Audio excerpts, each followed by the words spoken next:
Topic लिखिए 1857 का विद्रोह या क्रांति।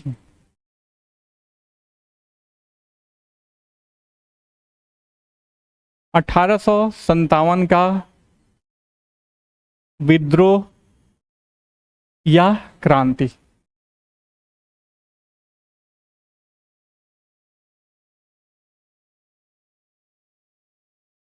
विद्रोह या क्रांति, ठीक है, सबने लिख लिया। सबसे पहले देखो,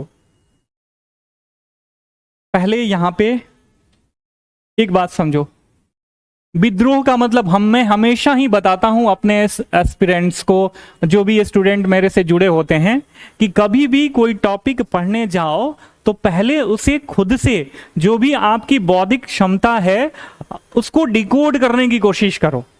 विद्रोह का मतलब क्या होता है, क्रांति क्या होती है, क्यों होती है, कब होती है, ये सारी चीजें आपको पता होनी चाहिए ना, कि ऑटोमेटिक खोले 1857 का विद्रोह और पढ़ना शुरू कर दिए। ये होता है पैसिव लर्निंग। तो पैसिव लर्निंग का जमाना नहीं है। पैसिव लर्निंग से आप कहानियां और उपन्यास पढ़ सकते हो, उससे भी आपको सीख नहीं मिलेगा, बस आप कहानी का मजा ले सकते हो परत दर परत। लेकिन जब आप क्रिटिकल एनालिसिस के साथ, डिटेल माइन्यूट परीक्षण के साथ किसी भी टॉपिक को कवर करने की कोशिश करोगे तो वो आपके लिए बहुत ही लाभदायक होगा और उसको समझना आपके लिए आसान हो जाएगा। अब विद्रोह क्यों होता है और क्रांति क्यों होती है, इसके पीछे की साइकोलॉजी पहले आप समझ लो, और इसको हम 1857 के विद्रोह पर प्लॉट करेंगे, या जो भी आंदोलन हुए, जो भारतीय स्वतंत्रता संग्राम था उस दौरान, या अभी सोसाइटी में होते हैं या आने वाले जमाने में होंगे, वो सब इसी साइकोलॉजी पे बेस्ड होते हैं। ठीक है, तो पहले हम फॉर्मूला पढ़ेंगे, साइंटिफिक ओरिएंटेशन के साथ हम सारी चीजें आपको कवर कराएंगे माय डियर फ्रेंड। ठीक है, चलिए अब देखिए, यहां पे मान लीजिए ये हो गया आपका शासक वर्ग, ये सेंट्रल अथॉरिटी हो गई। ठीक है, ये डायग्राम आप लोग चाहो तो बना सकते हो। मान लीजिए ये आपकी गवर्नमेंट हो गई। ठीक है, और ये लोग क्या हो गए, A B C D E F G, और भी बहुत सारे चीजों को आप मतलब यहां पे लिख सकते हो, बहुत सारे लोग। ये क्या हो गए, आम नागरिक। सरकार का क्या क्या कार्य है, सरकार क्या करती है,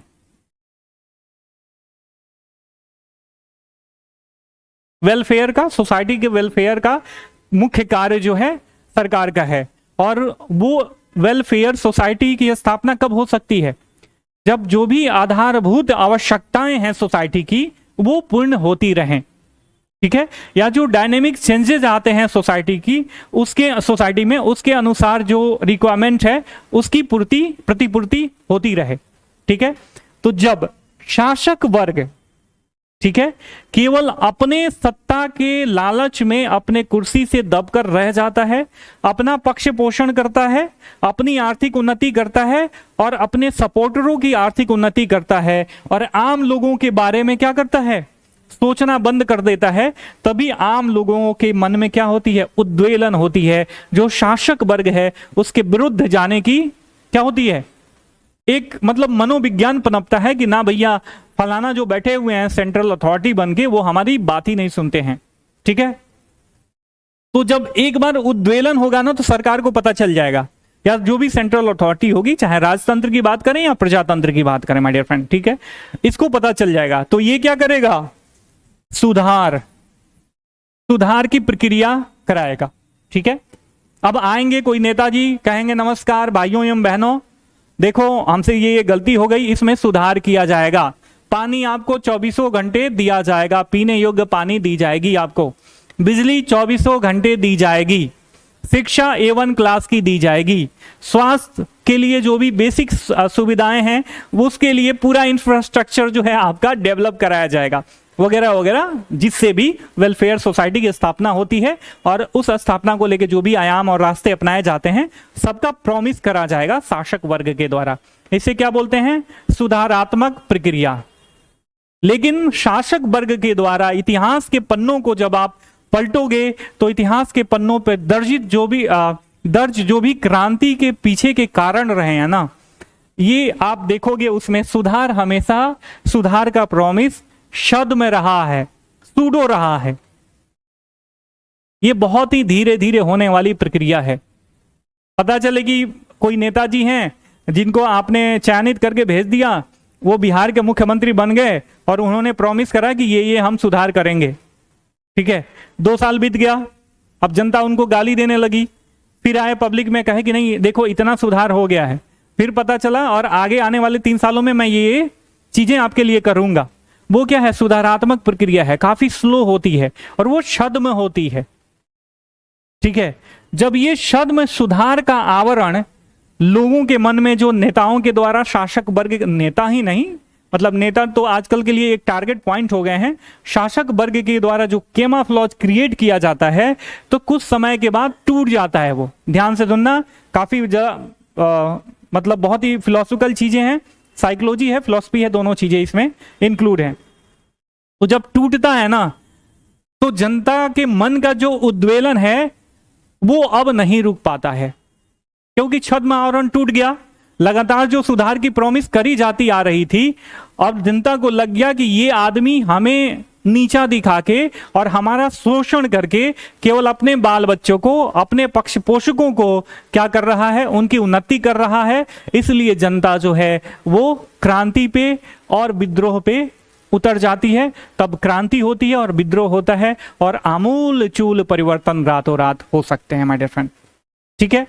अब इस साइकोलॉजी को और इस फेनामोना को उठा के प्लॉट कर दो 1857 के विद्रोह पे। बता गई समझ में? अब सोचो उस समय के शासक वर्ग कौन थे? अंग्रेज, ब्रिटिश। जनता क्या सोच रही होगी कि हमारा जो स्टेटस है, अब मान लो कि मैं आज 5 रुपए कमा रहा हूं, आप 5 रुपए कमा रहे हो या पूरी सब्जी खा रहे हो, तो कल ये मतलब सोचोगे कि कल खोआ मलाई खाऊं, उससे भी बढ़ के न्यूट्रिशियस सामान मैं लेते जाऊं। मतलब लोग यही सोचते हैं ना कि हमारी उन्नति होती रहे, सोसाइटी की उन्नति होती रहे। लेकिन उस अंग्रेजों के द्वारा क्या किया गया होगा? कई सारे ऐसे कार्य किए गए होंगे या प्रॉमिस करे गए होंगे जिसकी मतलब पूर्ति नहीं कर पाए होंगे वो लोग, या कुछ ऐसे कार्य किए होंगे जिससे केवल जनता का, आम जनता का क्या हो रहा होगा माय डियर फ्रेंड? शोषण हो रहा होगा, शोषण हो रहा होगा। तो जो सुधार का कैमोफ्लेज तत्कालीन ब्रिटिश गवर्नमेंट के द्वारा या ब्रिटिश शासकों के द्वारा जनता के सामने क्रिएट किया गया होगा, जनता को लगा होगा कि अरे भैया ये कोई लोक कल्याण से मतलब इनको नहीं है, ये हमारा जात पात, धर्म, शिक्षा, दीक्षा, अर्थव्यवस्था, सारी चीजों को तबाह कर रहे हैं, बर्बाद कर रहे हैं। क्रांति हो गई होगी। अब क्रांति के पीछे बहुत सारे कारण होते हैं, कुछ एक्युमुलेट होते होते आते हैं, मतलब बारूद इकट्ठा होते आता है कारणों के रूप में, और कोई तत्कालिक कारण होता है जो माचिस का काम कर देता है, आग लग जाती है और क्रांति फैल जाती है। बात आ गई समझ में? अब बस हम ये पढ़ेंगे कि ये कारण थे जिनके कारण की वजह से 1857 का विद्रोह हुआ, ठीक है। पहले ये तो हो गया कि हम कैसे पढ़ने वाले हैं, इस टॉपिक के पीछे के बारे में के पीछे जो भी साइकोलॉजी है, फिलॉसफी है, मैंने आपको समझा दिया, ठीक है। लेकिन किसी भी टॉपिक को पढ़ेंगे उससे पहले मान लीजिए 1857 का विद्रोह क्या हो गया? यहाँ पे आपका दुश्मन हो गया, एनिमी हो गया, ठीक है। एक शस्त्र है जो बीपीएससी के द्वारा, अस्त्र है जो बीपीएससी के द्वारा छोड़ा जाएगा आपके ऊपर। अब इससे बचने के लिए क्या करोगे? ये नाग बाण है, तो मतलब या नाग पास है, मान लो, समझ लो 1857 का विद्रोह। तो इसका काट समझने के लिए हमें क्या करना होगा? नाग पास के गुणों को देखना होगा कि इसके क्या क्या गुण हैं। ये हमारे ऊपर यदि लग जाता है तो हम इससे कैसे बचेंगे, या किन किन तरीकों से ये हमें डस सकता है, या हमें मूर्छित कर सकता है, या हमें मार सकता है, ठीक है। तो प्रीवियस ईयर के PYQ का एनालिसिस हियर, चाहे प्री की बात करें या मेंस की बात करें, काफी इंपॉर्टेंट है।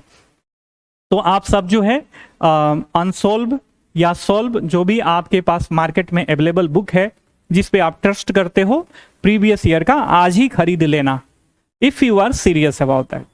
ये काफी महत्वपूर्ण है, प्री के लिए भी और मेंस के लिए भी, ठीक है। तो लिखिए PYQ, हेडिंग डालिए PYQ, ठीक है, लिखिए। 65वीं बीपीएससी में पूछा गया था, पहले प्रश्न लिख लो, उसके बाद कब पूछा गया था ब्रैकेट में लिख लेना। पहला प्रश्न लिखिए, हेडिंग डाल लो PYQ, प्रीवियस ईयर क्वेश्चन या पूछे गए प्रश्न। ठीक है, लिखो 1857 के विद्रोह के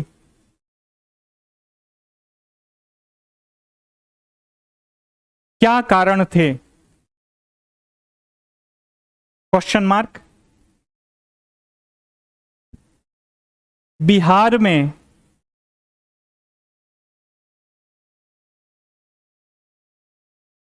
उसका क्या प्रभाव पड़ा?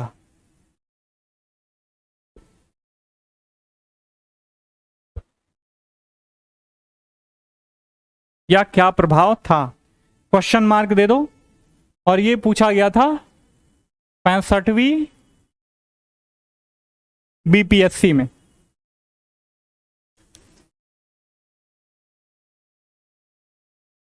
दूसरा प्रश्न लिखिए, बिहार के विशेष संदर्भ में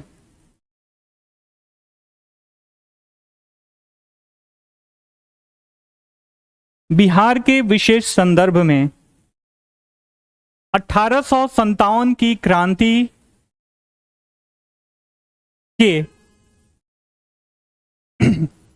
1857 की क्रांति के महत्व की आलोचनात्मक विवेचना करें।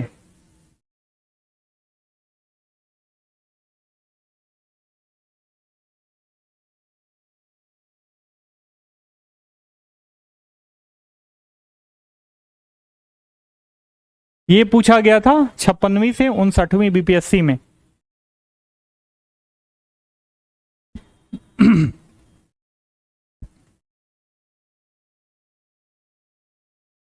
ठीक है, अगला प्रश्न है, तीसरा प्रश्न लिखिए, 1857 की क्रांति में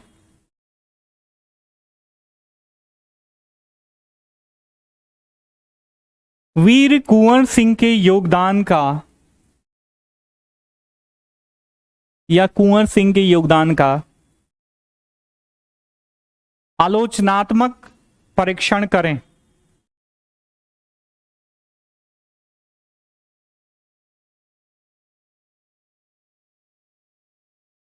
आलोचनात्मक परीक्षण करें। यह पूछा गया था 53वीं से 55वीं BPSC में। ठीक है, अगला प्रश्न लिखिए, बिहार में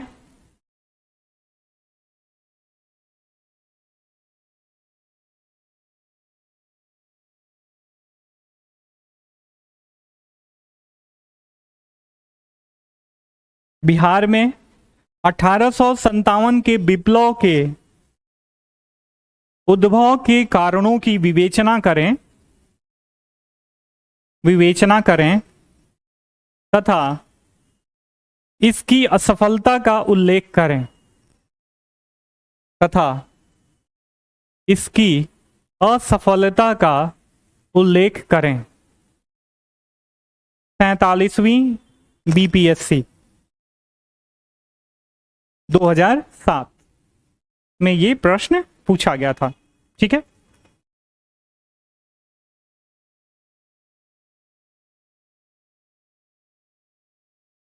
जो भी आपने ये 4 प्रश्न हुए, 5 इन 4 प्रश्नों को लिखा, तो इससे ओवरव्यू एक आपको मिल गया ना कि इस पार्टिकुलर टॉपिक से किस तरीके से प्रश्न पूछे जा सकते हैं।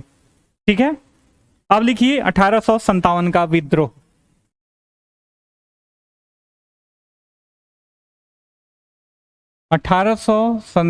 का विद्रोह। सबसे पहले हम क्या लिखेंगे? देखो, हम फॉर्मेटिंग के आधार पे पढ़ते हैं, हमारा मूल उद्देश्य क्या है? BPSC को क्रैक करना। ठीक है, तो इस टॉपिक को पहले हम इसकी फॉर्मेटिंग कैसे करेंगे। तो 1857 का विद्रोह, सबसे पहले हम क्या लिखते हैं किसी भी टॉपिक का? टॉपिक की भूमिका, राइट।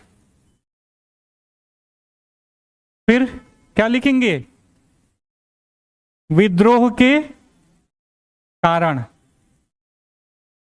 देखो, मैं हमेशा जो हमारा मेंस का टेस्ट चल रहा है, मैं इसमें बच्चों को ये बताता हूं कि आपको प्रॉम्प्ट होना बहुत ही जरूरी है।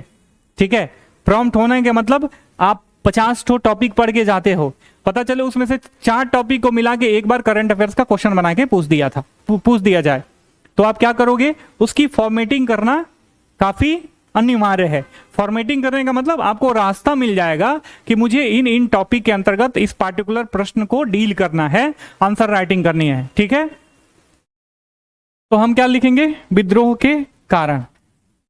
उसके बाद यह विद्रोह सफल था या असफल? असफल था, तो लिखेंगे विद्रोह के असफलता के कारण। ठीक है, उसके बाद चूंकि you are writing for BPSC examination, तो बिहार का भी ओरिएंटेशन आपको चाहिए।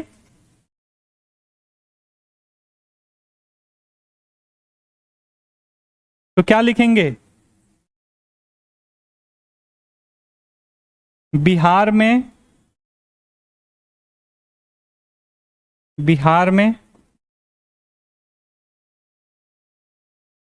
विद्रोह का स्वरूप। ठीक है, अब देखो, इस पार्टिकुलर जो कि पहला स्वतंत्रता 1857 के विद्रोह को लेके बहुत सारी कंट्रोवर्सी हैं।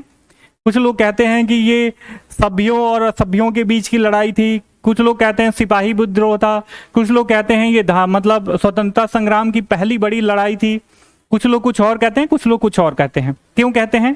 क्योंकि देखो, हर एक पक्ष जो है अपना तर्क रखता है। तो उस समय तत्कालीन व्यवस्था में देखा जाए तो उस समय 3 पक्ष था। पहला, एक तो भारतीय स्वतंत्रता सेनानियों की, जो भारतीय इतिहासकार थे इसे भारतीय स्वतंत्रता संग्राम की प्रथम बड़ी लड़ाई मानते हैं, प्रथम स्वतंत्रता संग्राम इसे बोला जाता है। तो वो लोग अपना पक्ष रखते थे। फिर जो अंग्रेज थे वो अपना पक्ष रखते थे। फिर उस समय जो लेफ्टिस्ट इतिहासकार थे वे लोग अपना पक्ष रखते थे। तो इसका स्वरूप क्या है? इसके स्वरूप के अध्ययन के लिए इन तीनों पक्षों का प्रॉपर अध्ययन काफी जरूरी है। उनका एनालिसिस करेंगे तभी तो हमें विद्रोह का स्वरूप पता चलेगा। इससे भी संबंधित प्रश्न पूछा जा सकता है। तो हम लिखेंगे 1857 के विद्रोह का स्वरूप। ठीक है,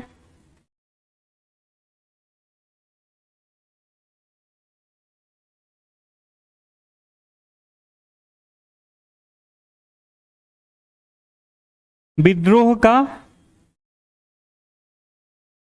प्रभाव मतलब आने वाले समय में विद्रोह का प्रभाव कैसे पड़ा, और अंततोगत्वा हम क्या लिखेंगे?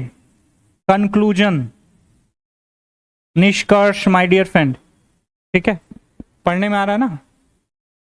ठीक है, ये हो गई भूमिका। विद्रोह के कारण, विद्रोह के सफलता के कारण, बिहार में विद्रोह का स्वरूप, 1857 के विद्रोह का स्वरूप, विद्रोह का प्रभाव और निष्कर्ष। ठीक है, अब एक एक करके इन सारी चीजों को डील करेंगे। ठीक है, आप हेडिंग दो,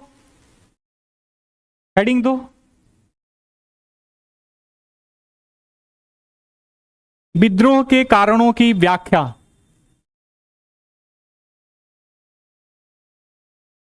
विद्रोह के कारणों की व्याख्या।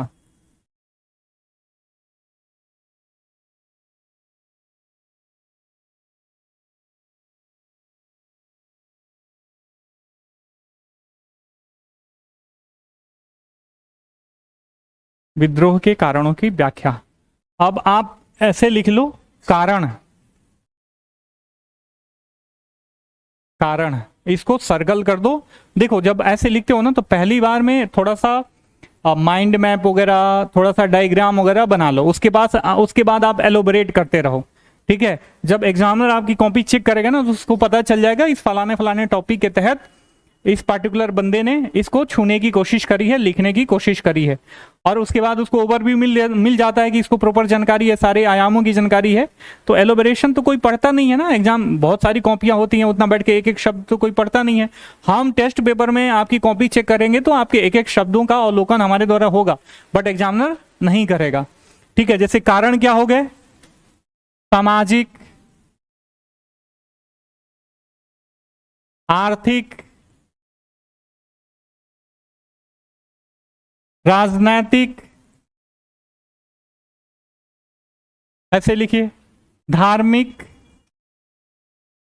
ऐसे ऐसे आप देके लिखते जाइए जो मैं बोल रहा हूं। ठीक है, आर्थिक ये लिख लिया, सामाजिक, आर्थिक, राजनैतिक, धार्मिक। अब लिखिए प्रशासनिक,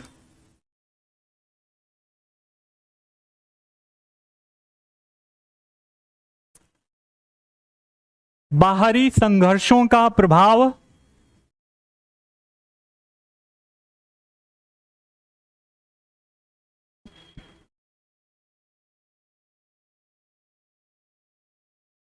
लिखिए सैनिक कारण, सैनिक कारण, लिखिए। अब लिखिए तात्कालिक कारण, तात्कालिक कारण,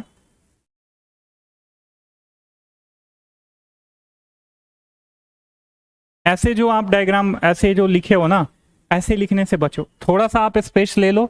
देखो ये साफ सुथरा लग रहा है, हाँ ऐसे भी आप लिख सकते हो, जैसे इन्होंने लिखा है, इन्होंने लिखा है, ठीक है, स्पेस नहीं, ठीक है, ऐसे थोड़ा सा मेसी लगता है ना, जब पेज नहीं बचाना है आपको। ठीक है, लिखिए। अब व्याख्या करते हैं एक एक कारणों की। ठीक है, लिखिए व्याख्या,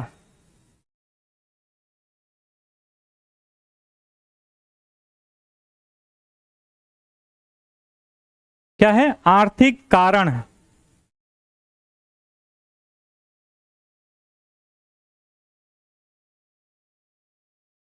आर्थिक कारण।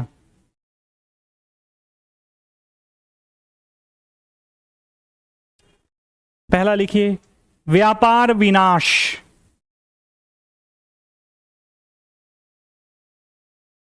पहले लिख लो उसके बाद मैं समझा दूंगा। व्यापार विनाश। अच्छा थोड़ा सा पहले समझ लो, अंग्रेजों के आने से पहले आपने ये देखा होगा कि जो भी इन्वेडर्स, कुछ को छोड़ के अपवाद के रूप, वो अपवाद स्वरूप जो भी इन्वेडर्स आए लगभग यहीं सेटल डाउन हो गए। ठीक है, यहाँ की संस्कृति में रच बस गए, और यहाँ के आर्थिक उन्नति में जितना उनको बौद्धिक क्षमता थी, जिनकी उनकी जितना उनकी मतलब हर एक तरीके से प्रशासनिक क्षमता थी, या जो भी उनके पास पावर्स थे, उसका यूटिलाइजेशन करते हुए अपना और अपने प्रजाओं का जो है, अपने प्रजा का उन्नति करने का उन्होंने प्रयास किया। अंग्रेज आए तो आपने देखा होगा कि पहले भारत को सोने की चिड़िया कहा जाता था। क्यों? क्योंकि भारत में समृद्धि थी, गांव गांव सेल्फ सफिशिएंट थे, आर्थिक रूप से उन्नत थे, अपना लालन पालन पोषण खुद कर सकते थे। लेकिन जब अंग्रेज आए तो इन्होंने, और देखो किसी को गुलाम बनाना हो तो सबसे पहले उसके आर्थिक रीढ़ को, बैकबोन को तोड़ा जाता है, ताकि वो बेचारा लाचार हो जाए और हम जो कहें, जैसे कहें वैसे रहे और हमारी शर्तों पे जीने का प्रयास करे। चाइना भी यही कर रहा है ना, छोटे छोटे या अफ्रीकन कंटिनेंट में चले जाओ, वहां पे छोटे छोटे देशों को जो संसाधन रिच हैं, ठीक है, पैराडॉक्स ऑफ प्लेंटी है वहां पर भी, जैसे बिहार को पैराडॉक्स, या जो भी आपका ईस्टर्न स्टेट है आपके देश का, इनकी स्थिति को बोला जाता है पैराडॉक्स ऑफ प्लेंटी। मतलब प्लेंटी रूप से, मतलब बहुत मात्रा में इनके पास संसाधन है, इसके बावजूद ये लोग क्या हैं, गरीब हैं, पिछड़े हुए हैं, बीमारू हैं। ठीक है, तो जो भी पैराडॉक्स ऑफ प्लेंटी के स्टेटस में स्टेट्स हैं अफ्रीकन कंटिनेंट में, उसको क्या करता है, खूब ढेर सारा पैसा दे देता है चाइना, गरीब मतलब खूब ढेर सारा उस पर कर्ज लाद देता है ऊंचे ब्याज दरों पे, वहां पे संसाधन का दोहन करता है। फिर जब वो लोग कर, उनके पास तो कुछ है नहीं, आर्थिक व्यवस्था उतनी उन्नत है नहीं, तो वो क्या करता है, फिर अपने शर्तों पे उनका खनन ले लिया 100 साल तक। हम्बन टोटा बंदरगाह कहाँ है, श्रीलंका में क्या हुआ था? हाँ, व्यापार, चाइना ने उसी को 100 साल के लीज पे लिया है ना। क्यों? बहुत ढेर सारा पैसा दिया था चाइना ने श्रीलंका को, और श्रीलंका ने लौटा ही नहीं पाया, श्रीलंका के द्वारा लौटा ही नहीं गया, तो कर्जदार हो गया श्रीलंका, इसलिए उसे लीज पे देना पड़ा। तो जो आर्थिक रूप से अभी गुलामी का या उपनिवेश स्थापित करने का प्रयास जो है चाइना कर रहा है, इसी के कॉन्सेप्ट पे अंग्रेज भी ऐसा करते थे। तो इन्होंने क्या करा, एक तरफा व्यापार नीति अपनाई। ठीक है, यहाँ का जो लघु और कुटीर उद्योग था, जो गांव गांव में घरों घरों में लोग कपड़ा बुनते थे या छोटे मोटे बिजनेस व्यापार में लगे हुए थे, सबको क्या कर दिया, अनेक नीतियों के वजह से यहाँ की जो कृषि व्यवस्था थी उसको जो है, जो काफी संपन्न थी एक तरीके से देखा जाए, उसको भी इन्होंने अपनी राजस्व नीतियों के वजह से केवल राजस्व संग्रहण का एक जरिया बना लिया और उसमें उसकी उन्नति पे ध्यान नहीं दिया, और आर्थिक रूप से व्यापारिक रूप से इनका क्या कर दिया, पूर्णतः विनाश कर दिया। अब जो लोग, मान लो कि आप खाना खा रहे हो, डेली आपको 4 रोटी 2 टाइप की सब्जी, दाल और दही सब कुछ मिल रहा है, छाछ मिल रहा है, खूब आप व्यवस्थित तरीके से आपका सब कुछ चल रहा है, और कोई ऐसा व्यक्ति आए जो आपकी पूरी व्यवस्था को गड़बड़ कर दे, तो उसके प्रति आप सम्मानजनक दृष्टि से देखोगे या लाठी उठा के सोचोगे कि इसका मथवे फोड़ दें? ठीक है ना, लोगों का मनोवेग है, मनोविज्ञान है ये यहाँ पे। तो जिसकी अर्थव्यवस्था काफी सुदृढ़ थी और साफ सुथरी बहुत बढ़िया से अच्छे तरीके से स्मूथ चल रही थी, उसकी अर्थव्यवस्था को इन्होंने तहस नहस कर दिया, तो वो लोग बर्दाश्त कर पाएंगे? नहीं कर पाएंगे। आज नहीं तो कल इनके विरुद्ध उनकी आवाज उठनी ही उठनी थी। तो इसी वजह से एक कारण ये भी रहा। लिख लो, आप लिखो। वर्ष 1813 में कंपनी ने, वर्ष 1813 में कंपनी ने एक तरफा मुक्त व्यापार नीति अपना ली।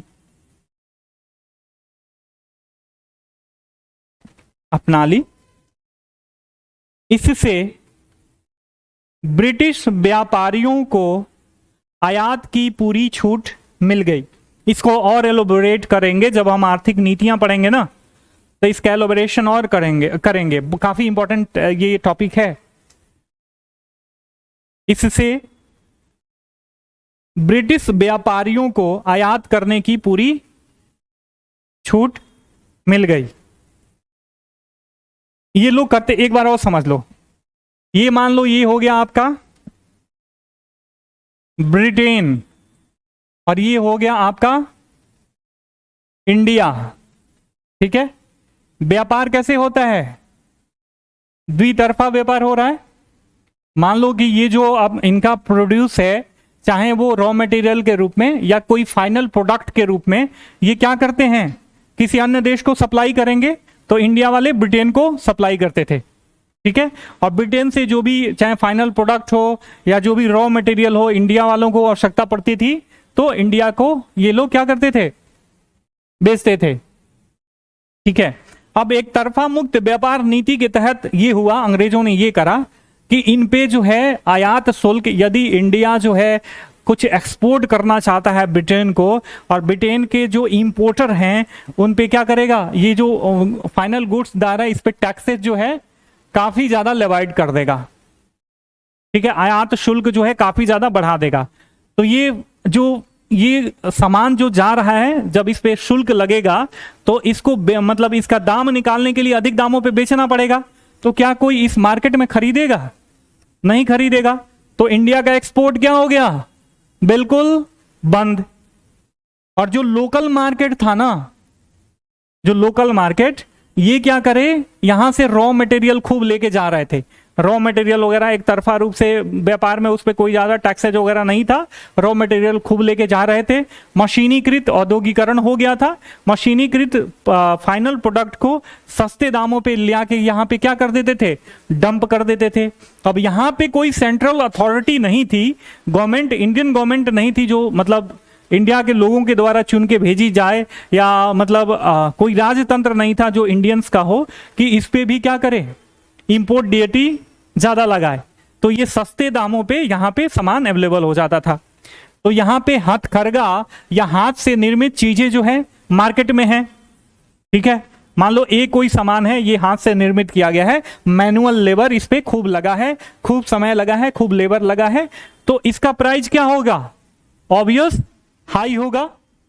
और ये जो सस्ते दामों पे ब्रिटेन से आया हुआ बी वस्तु है, जिस पे कोई ड्यूटी वगैरह नहीं लगी है, ड्यूटी नहीं लगी है, कोई टैक्सेस लेवाइड नहीं है, मशीन के द्वारा बल्क में निर्मित किया गया है, इसका प्राइस क्या होगा? कम होगा।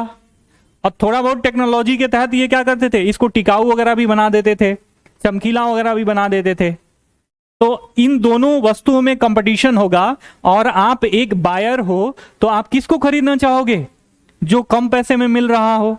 तो अगर किसी मार्केट में ये हो, ये सारा चीज, ये फेनोमेना चल रहा हो, तो वो मार्केट सस्टेन करेगा? नहीं करेगा, बर्बाद हो जाएगा। तो वही सारी चीजें हैं, ठीक है। इसको और एलोबरेट करेंगे, बहुत मजा आएगा जब हम ब्रिटिशर्स की आर्थिक नीतियां पढ़ेंगे ना, और उसका प्रभाव हमारी अर्थव्यवस्था पे कैसे पड़ा, इसमें और मजा आएगा, ठीक है। कहां तक लिखा?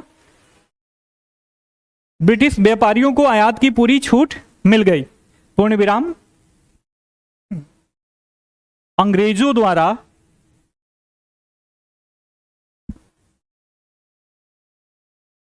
भारत से कच्चा माल इंग्लैंड भेजा गया।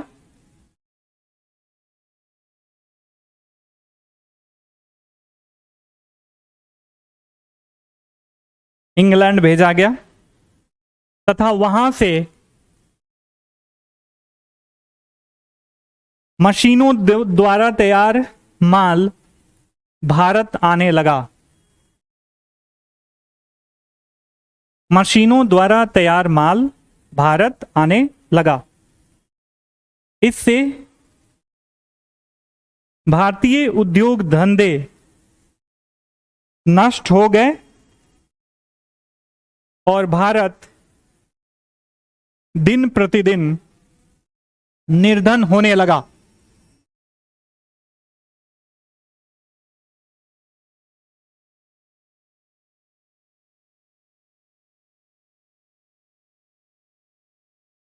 दूसरा लिखिए, बाहरी संघर्षों का प्रभाव। बाहरी संघर्षों का प्रभाव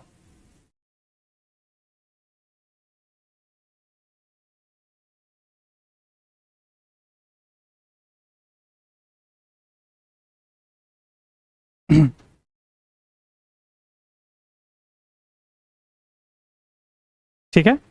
अब जी देखो, बाहरी संघर्षों का प्रभाव, इसको डिकोड करने से पहले एक यहां पर भी देखो कैसे इन्होंने साइकोलॉजिकल गेम खेला था। मार्केट में जो भी आप एडवर्टीजमेंट देखते हो ना, ये साइकोलॉजी पे डिपेंड करती है, ठीक है।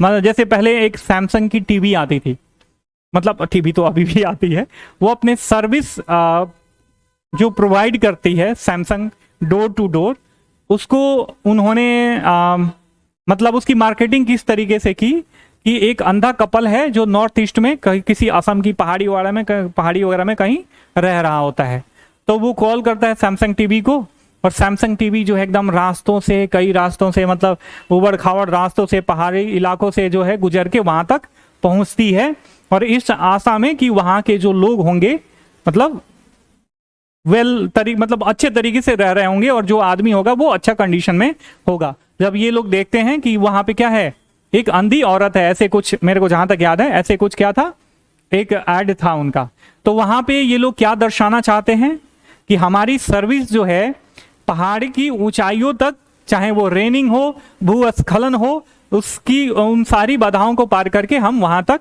पहुंचाते हैं। तो ये किस पे डिपेंड करता है, तो आपको साइकोलॉजिकल इंपैक्ट पड़ेगा। क्या पड़ेगा? अरे भैया सैमसंग की टीवी की जो सर्विस है ना, या सैमसंग कंपनी की जो सर्विस है वो बहुत बढ़िया है, तो इसी को हम लोग खरीदेंगे। एमआई की टीवी नहीं खरीदेंगे, फिलिप्स की नहीं खरीदेंगे, या अन्य सोनी की नहीं खरीदेंगे। तो ऐसे क्या करी जाती है, साइकोलॉजिकल गेम करी जाती है। तो इन्होंने भी एक साइकोलॉजिकल गेम खेला था, क्या कि हम अपराजेय हैं, हमें कोई पराजित ही नहीं कर सकता, ठीक है। अब सामने आपके आके कोई कह दे, अरे हऊ लइकवा से जौन तू अझुराई रहा ना, लड़ाई करत रहा ना, ओकर मामा विधायक हुआ, ओकर एगो भाई गुंडा हो बहुत बड़का, तो आपके ऊपर साइकोलॉजिकल कैसे प्रभाव पड़ेगा? आप डर जाओगे इंटरनली, ठीक है, और उसके अधीन आने लगोगे धीरे धीरे। उससे आप डर के रहोगे, उससे ज्यादा ऊंची आवाज में बात नहीं करोगे। तो ऐसे इन्होंने एक ऐसे अपने सर्वश्रेष्ठता का केमाफ्लॉज जो भारतीय सोसाइटी थी उसके ऊपर इन्होंने फैला दिया था कि हम अपराजेय हैं, हमें विश्व में कोई भी हरा नहीं सकता, कोई मार नहीं सकता, ना दिन में ना रात में, ना घर के अंदर ना घर के बाहर। ठीक है, ऐसे इन्होंने कर रखा था। ठीक है, इसकी जो ये केमाफ्लॉज था वो कैसे टूटा, इसके बारे में हम इस टॉपिक के अंतर्गत पढ़ेंगे। लिखिए, अंग्रेजों ने यह धारणा बना रखी थी कि वे अपराजेय हैं, वे अपराजेय हैं, लेकिन प्रथम आंग्ल अफगान युद्ध, प्रथम आंग्ल अफगान युद्ध, प्रथम आंग्ल अफगान युद्ध कब हुआ था?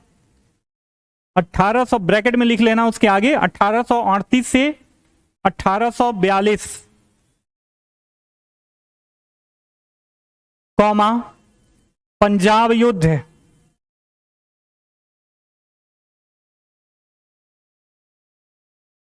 पंजाब युद्ध 1845 से 1849,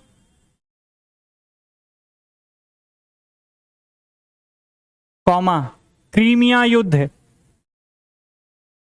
क्रीमिया युद्ध 1854 से 1856 में अंग्रेजों को काफी क्षति हुई, खूब पिटाए ये लोग, है ना, जिससे अंग्रेजों की अपराजेयता का नाश हुआ और लोगों को यह लगने लगा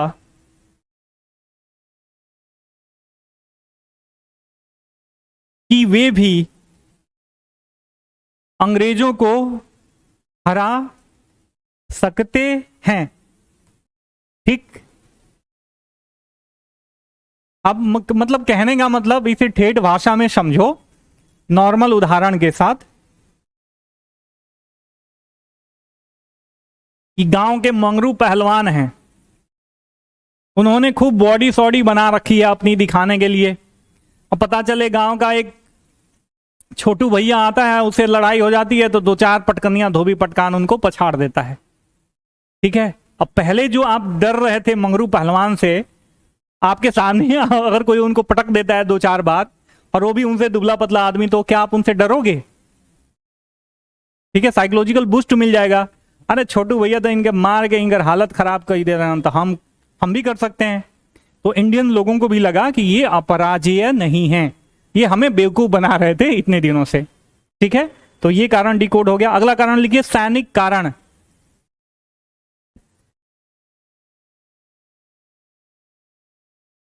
सैनिक कारण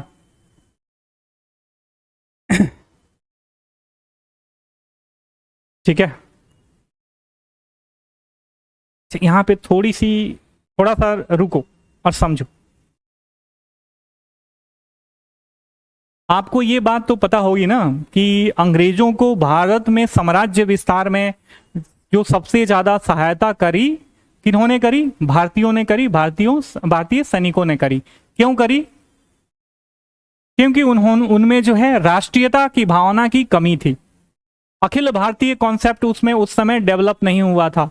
जो आधुनिक राष्ट्रवाद की विचारधारा थी उनके व्यक्तित्व में समाहित नहीं हुई थी। तो अपने ही लोग अपने ही भाई के ऊपर क्या करते थे? बंदूक चलाते थे। ठीक है, शुरुआत में तो इनको खूब मजा आया, फिर अंग्रेजों ने ये सोचा कि कहीं ये लोग ज्यादा हावी ना हो जाएं, हमारे ऊपर ये लोग ज्यादा हावी ना हो जाएं, जो हमारे साम्राज्य विस्तार में अभी सहायक हैं, ये हमारे, देखो राजपाट तो ऐसे ही चलता है, हम आपस में जब वार्तालाप करें तो कैजुअल बातें हो सकती हैं, लेकिन जब राजकाज की बात आती है, राजनीति की बात आती है, तो एक एक वार्तालाप का अर्थ निकाला जाता है, बाल का खाल निकाला जाता है, क्योंकि वहां पे एक एक शब्द का और एक एक वाक्यांश का कुछ ना कुछ मायने होता है। ठीक है, नहीं तो यदि आप कैजुअल हुए तो आपका राजपाट आपके हाथ से कोई और जो है छीन ले जाएगा। ठीक है, तो मतलब शुरुआत में आपने देखा कि इन्होंने अपने अंग्रेजों के साम्राज्य विस्तार में इन्होंने खूब सहायता करा। अंग्रेजों को लगा कि अरे भैया ये इतना बरियार बरियार है सब, अगर मोटा वोटा हो गया, मतलब ज़्यादा पावरफुल हो गया और हमारी सेना में इनका ओहदा बढ़ गया, तो ये लोग क्या करेंगे, हमको सत्ता से पदच्युत कर सकते हैं माय डियर फ्रेंड। तो उन्होंने उसमें भी चाल चली, डिस्पैरिटी अपनाई। जो अंग्रेजों को जितना वेतन मिलता था समकक्ष को, और मतलब अंग्रेजों को, एक अंग्रेज सैनिक को जितना वेतन मिलता था भारतीय समकक्ष को उतना नहीं मिलता था। ठीक है, उनको हेय दृष्टि से देखा जाता था। ठीक है ना, मान लीजिए गांव में आप जाते हो, आप और ये शंभू नाम है ना आपका, आप जाते हो किसी के यहाँ, अजीत जी के यहाँ, अजीत जी शंभू को दे दिए कुर्सी बैठने के लिए, आपको नहीं दिए, तो आपके मन में अजीत जी के प्रति कैसी भावना आएगी, विद्रोह की भावना आएगी। एक तो आप सोचोगे कि बा हम अजीत के यहाँ नहीं जाएंगे, ठीक है, या एक सोचोगे कि अच्छा अभी कुर्सी नहीं दिए हैं, मिलो, मतलब पतरा में मिलो, कहीं कोने में मिलो, तब तुम्हें बताते हैं। मतलब विद्रोह की भावना या किसी भी तरीके से उनको क्षति पहुंचाने की भावना जो है आपके मन में जागृत होगी। ह्यूमन साइकोलॉजी है। इतिहास को ज्यादा कठिन या किसी भी सब्जेक्ट को यदि उसके पीछे के साइंटिफिक टेम्परामेंट को आपने समझ लिया, मजा आ रहा है ना, तो आपको पर्टिकुलर सब्जेक्ट समझने में बहुत आसानी हो जाएगी। तो यही चीज हुई मतलब भारतीय सैनिकों के साथ भी। ठीक है, जो डिस्पैरिटी अपनाई गई उनके अंग्रेज समकक्षों और उनके बीच, उनको जो है उद्वेलन पैदा हुआ उनके मन में, और उनको लगा कि ना भैया ये सब हमारे पक्ष की बात नहीं है, हमारी उन्नति अंग्रेजों के साथ रह के नहीं हो सकती है, अंग्रेजों को भगाना जो है अति आवश्यक है माय डियर फ्रेंड। अब इसको लिख लीजिए।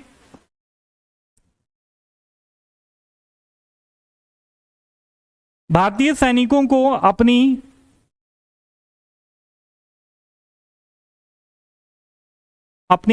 लिखो। भारतीय सैनिकों को अपने अंग्रेज समकक्षों की तुलना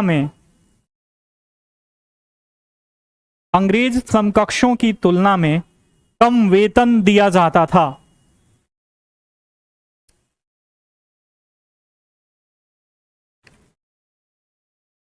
ठीक है,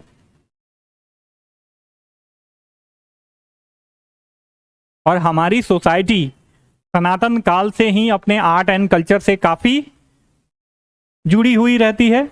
ठीक है, अभी भी है। ठीक है, अभी आप देख रहे होंगे, अभी वर्तमान एरा में यूथ जो है धर्म के तरफ ज्यादा अट्रैक्ट हो रहे हैं। ठीक है, तो ये तो सनातन काल से ही चलता आ रहा है। तो जो भी उनका धार्मिक रहन सहन या तौर तरीका था ना, अंग्रेज उसको मानने नहीं देते थे कि नहीं, सेना में तुमको ये सब नहीं मानना है, तुम सिख हो तो पाग नहीं बांध सकते हो, कटार नहीं रख सकते हो हथियार के अलावा, या तुम हिंदू हो तो तिलक नहीं लगा सकते हो, तुम मुस्लिम हो तो टोपी नहीं पहन सकते हो, दाढ़ी नहीं बढ़ा सकते हो। तो मान लो जो अपने आर्ट एंड कल्चर से, रहन सहन से काफी जुड़ा हुआ है इमोशनली, और उसको वो न पालन करने दिया जाए, तो मतलब वो अंग्रेजों की सहायता करेगा? बिल्कुल नहीं करेगा। सोचेगा कि इनको मार के भगाएं हम, या मौका मिले तो हम मारें। तो लिखिए, अगला टॉपिक लिखिए, मतलब इसी में अगला पॉइंट, भारतीय सैनिकों को अपना धर्म चिन्ह लगाने पर रोक था। वहीं दूसरी ओर अंग्रेजों को सेना में ईसाई धर्म के प्रचार की छूट थी।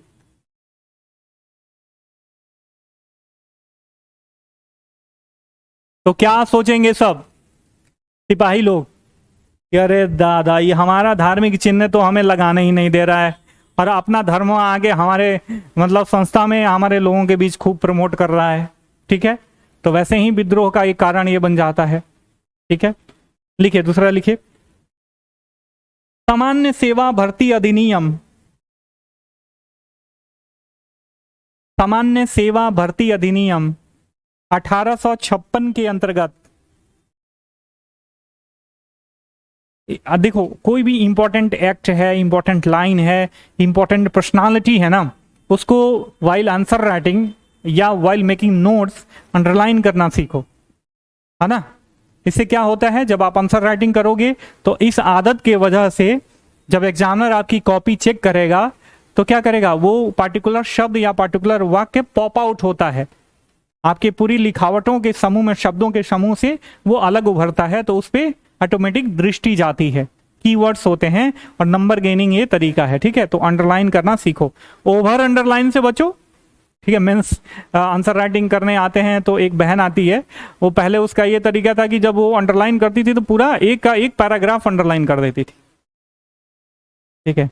पूरा उसकी राइटिंग ही ऐसे लगता था कि डायग्राम की राइटिंग है। तो ऐसा नहीं, ओवर सेचुरेटेड किसी भी एक चीज से नहीं करना है, डाइवर्सिटी मेंटेन करके रखनी है, ठीक है। लिखो, सामान्य सेवा भर्ती अधिनियम 1856 के अंतर्गत सैनिकों को कुछ समय विदेश में सेवा देना पड़ता था, जिससे उन्हें कभी कभी समुद्र भी लांघना पड़ता था, जो धर्म विरुद्ध आचरण था, उस समय क्या था हमारी सनातन संस्कृति में कि समुद्र लांघना क्या है, पाप है।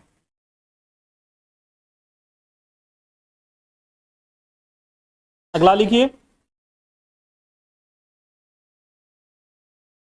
बंगाल की सेना में, अगला पॉइंट है, बंगाल की सेना में अवध के अनेक सैनिक थे। 1856 में सैनिक थे, उसके बाद कॉमा दे देना। 1856 में नहीं, सुनो, सैनिक थे उसके बाद कॉमा, उसके बाद लिखो जब 1856 में, सॉरी गाइस, अवध को अंग्रेजी साम्राज्य में मिला लिया गया तो उनमें असंतोष उत्पन्न हुआ।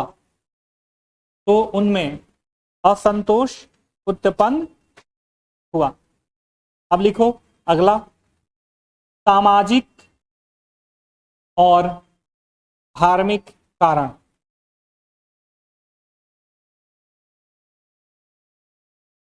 सामाजिक और धार्मिक कारण।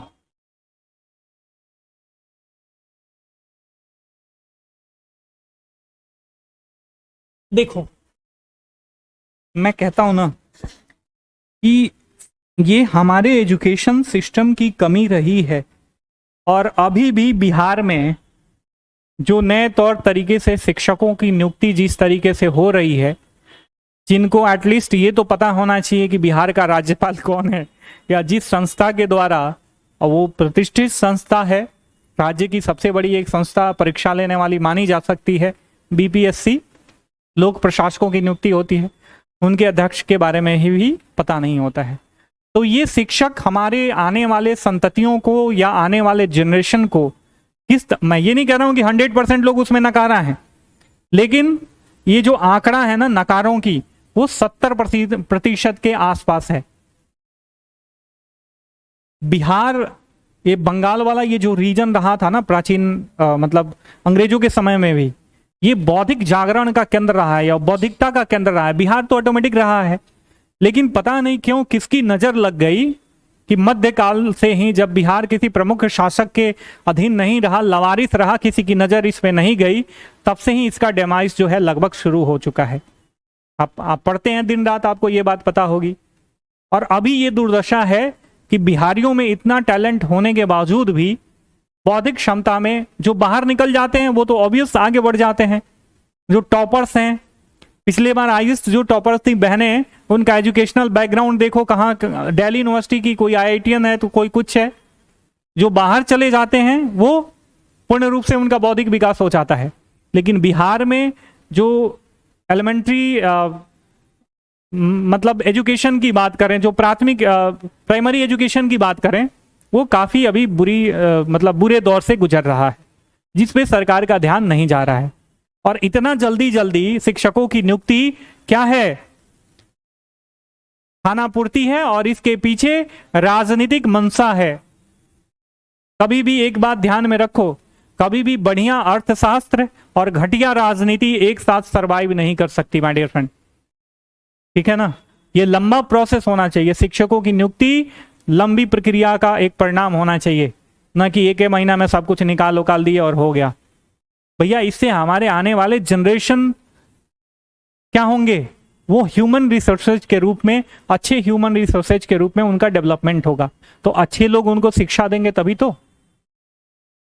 अब ये जो वाक्य है, इतना समय आपको देने का और आपका समय लेने का, इसके पीछे कहने का ये कारण है, क्या मैंने ये कारण लिखवाया था, सामाजिक और धार्मिक।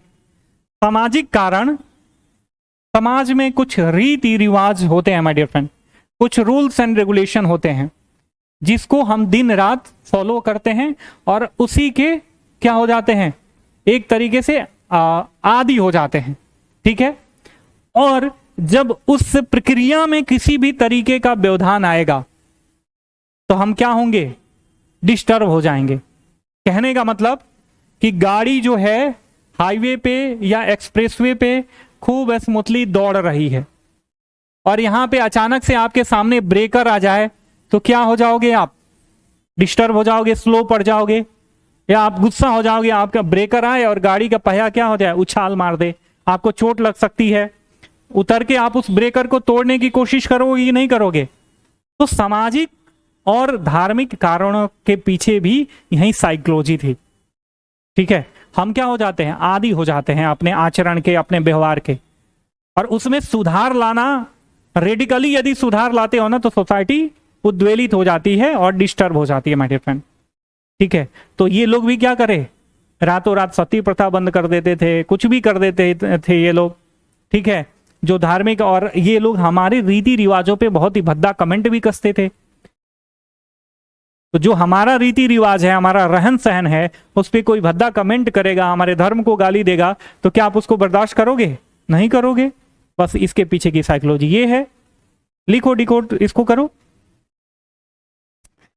भारतीयों के सामाजिक और नहीं सामाजिक जीवन में हस्तक्षेप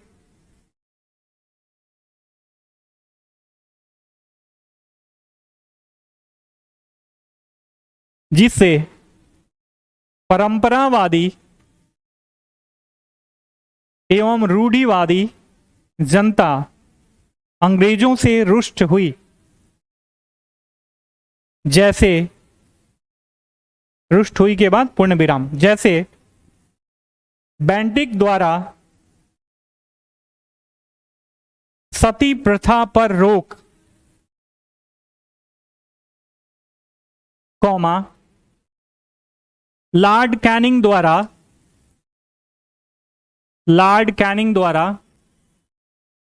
विधवा विवाह पर रोक, सॉरी, लॉर्ड कैनिंग द्वारा विधवा विवाह को मान्यता देना, विधवा विवाह पे रोक नहीं, विधवा विवाह को मान्यता देना, कौमा धार्मिक अयोग्यता अधिनियम 1850 द्वारा उत्तराधिकार के नियमों में परिवर्तन, कौन सा, धार्मिक अयोग्यता अधिनियम 1850 के द्वारा उत्तराधिकार के नियमों में परिवर्तन,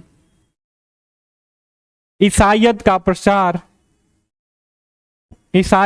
प्रसार आदि, ये सब क्या हुए, धार्मिक और सामाजिक कारण हुए विद्रोह को पनपने के, ठीक है। पहले ये होता था कि कोई धर्म परिवर्तन कर लेगा तो उसको क्या होती थी, संपत्ति अधिकार वगैरह नहीं मिलते थे, लेकिन उन्होंने बदल दिया तो लोग ईसाई बनने लगे, ठीक है ना। अब लिखो, भारतीयों से भेदभाव भारतीयों से भेदभाव। देखो गैर बराबरी का आचरण, ये तो भले अंग्रेज थे, बाहरी लोग थे, ठीक है, आपके माता पिता भी करें तो आप लड़ जाते हैं उनसे कि ना ही तू बड़का भैया के ज्यादा मानते हैं बाबूजी, छोटका को ज्यादा मानते हैं, माई छोटका को ज्यादा मानती है, हम माजिल हैं, हमें कोई मानता ही नहीं है। आप रिबेलियस हो जाते हो ऑब्वियस, ठीक है। अंग्रेज तो बाहरी थे, वे अपने आप को सुप्रीम लगे समझने, अपने लोगों को लगे सुप्रीम समझने, और हम भारतीयों को क्या हेय दृष्टि से देखते थे, निकृष्ट समझते थे। तो क्या हम उनका आदर सम्मान करेंगे? बिल्कुल नहीं करेंगे। इसके पीछे की ये मतलब ये इस कारण के पीछे की ये साइकोलॉजी है। लिखो, काले गोरे का भेदभाव, कौमा, भारतीयों से गुलाम जैसा व्यवहार करना,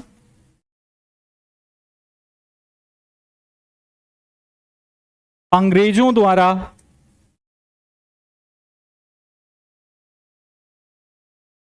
संचालित क्लबों और होटलों में भारतीयों का प्रवेश वर्जित,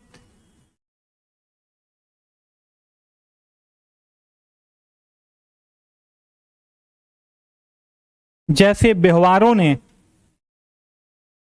वर्जित जैसे व्यवहारों ने भारतीयों के मन में अंग्रेजों के विरुद्ध विद्वेष की भावना पैदा की। दूसरा लिखिए, पाश्चात्य शिक्षा का प्रभाव, पाश्चात्य शिक्षा का प्रभाव नहीं, पाश्चात्य शिक्षा की जगह पर लिखिए पाश्चात्य सभ्यता का प्रभाव। ऐसे, पाश्चात्य सभ्यता का प्रभाव, पाश्चात्य सभ्यता का प्रभाव।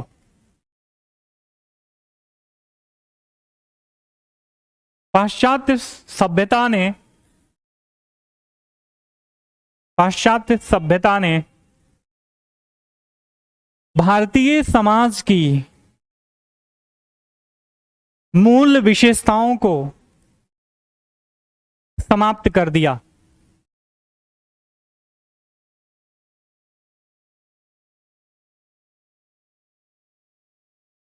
जैसे देखो, समझो, जैसे रेलगाड़ी आई, पहले क्या था, हमारी सोसाइटी जातिगत रूप से अभी भी डिवाइड है, बट उस समय क्या था, छुआछूत की भावना समाज में बहुत ही ज्यादा गहरी बैठी हुई थी।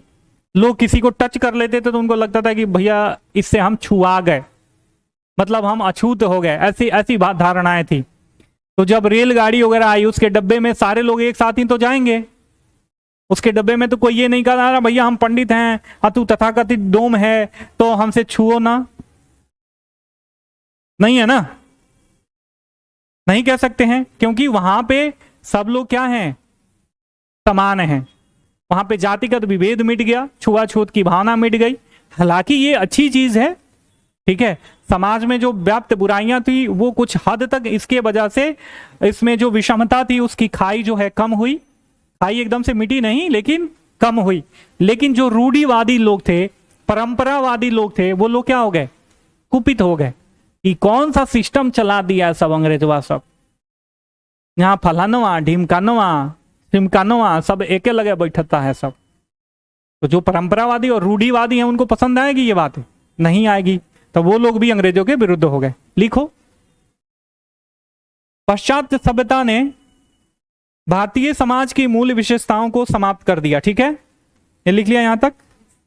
भारतीय रूढ़िवादी जनता ने रेल, तार आदि वैज्ञानिक प्रयोगों को अपनी सभ्यता के विरुद्ध माना, अपनी सभ्यता के विरुद्ध माना। ठीक है, जिससे, पैराग्राफ चेंज कर देना, जिससे भारतीयों ने इसे अपने अस्मिता के विरुद्ध माना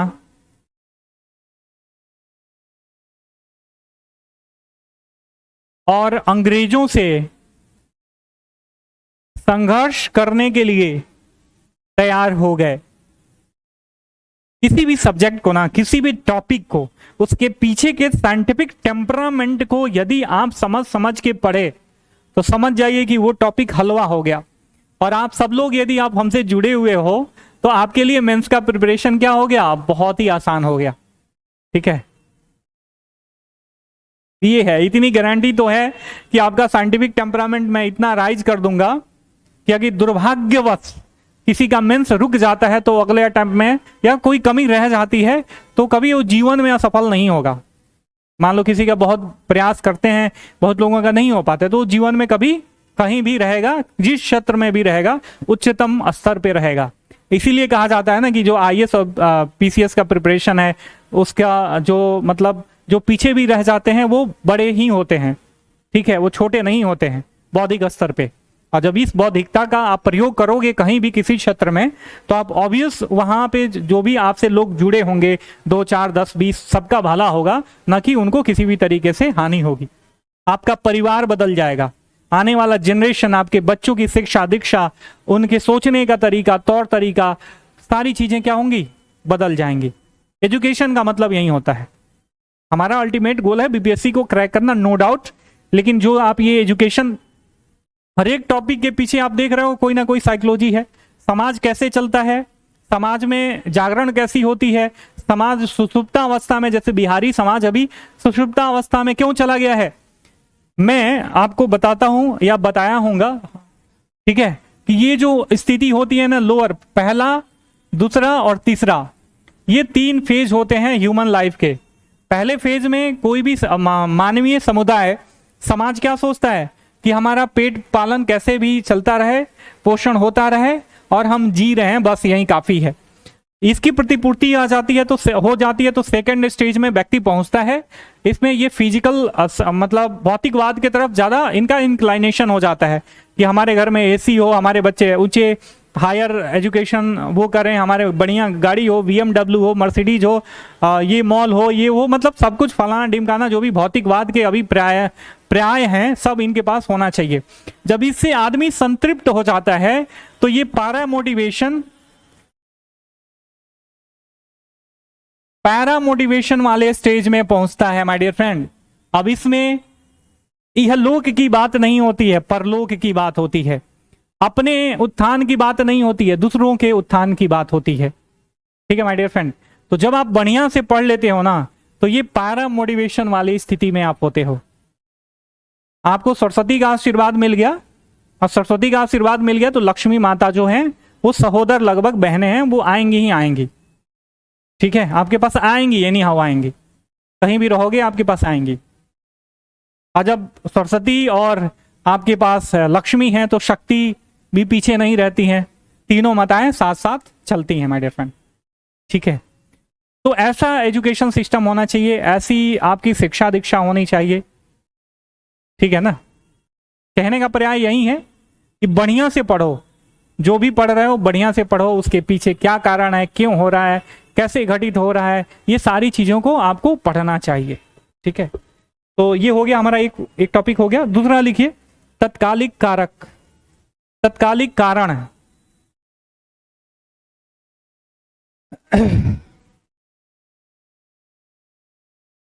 1856 में सरकार द्वारा नवीनतम एनफील्ड राइफल लाया गया।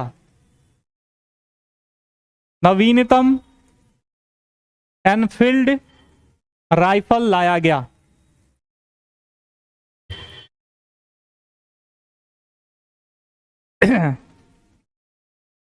जिसकी कारतूस के ऊपरी भाग को मुंह से काटना पड़ता था। जिसके कारतूस के ऊपरी भाग को मुंह से काटना पड़ता था। पूर्ण विराम। जनवरी 1857 में यह अफवाह फैल गई कि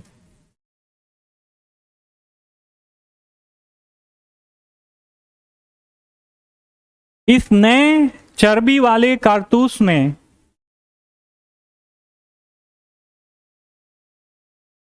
गाय और सूअर की चर्बी है। गाय और सूअर की चर्बी है, कॉमा, लेकिन अधिकारियों द्वारा इसका खंडन किया गया।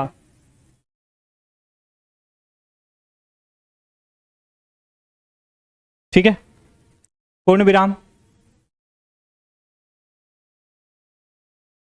पैराग्राफ चेंज करके लिखो।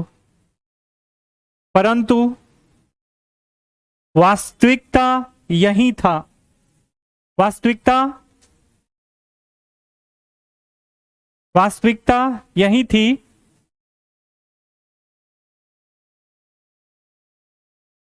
तब सैनिकों को लगा कि सरकार उनका धर्म नष्ट करना चाहती है और सैनिकों ने 10 मई 1857 को विद्रोह का आगाज कर दिया। माय डियर फ्रेंड,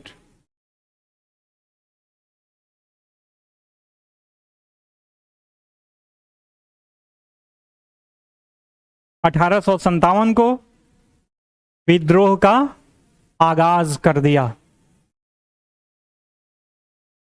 ठीक है, और क्रांति की लहर नहीं रुक जाओ, विद्रोह का आगाज कर लिया, ये फिनिश हो गया, ये कारण वगैरह हमने कंक्लूड कर दिया यहाँ पे। और उसका प्रभाव क्या हुआ, कैसे ये एक्सपेंड हुआ, जहां जहां जो भी क्षेत्र था, इसकी असफलता के क्या कारण हैं, इसके स्वरूप की चर्चा और अंततोगत्वा निष्कर्ष वगैरह अगले कक्षाओं में हम लोग धीरे धीरे कवर करते जाएंगे। आनंद आया कि नहीं आया आप सभी को? है टॉपिक में कुछ देखो, चीजें हिस्ट्री में लिखी गई कहानियां तो सेम ही है, देखने का आयाम बदल जाता है। एक साइंटिफिक टेम्परामेंट और जागृत अवस्था का व्यक्ति किसी भी घटना को बहुआयामी दृष्टि से देखने की कोशिश करता है, और एक पैसिव लर्नर जिसके पास बौद्धिकता नहीं है, वो क्या करेगा, घटना हो रही है बस सिंगल आयाम से उसे देखेगा कि फलाने ने फलाने को मारा, उसके पीछे के कारण उसके समझ से बाहर की बात है।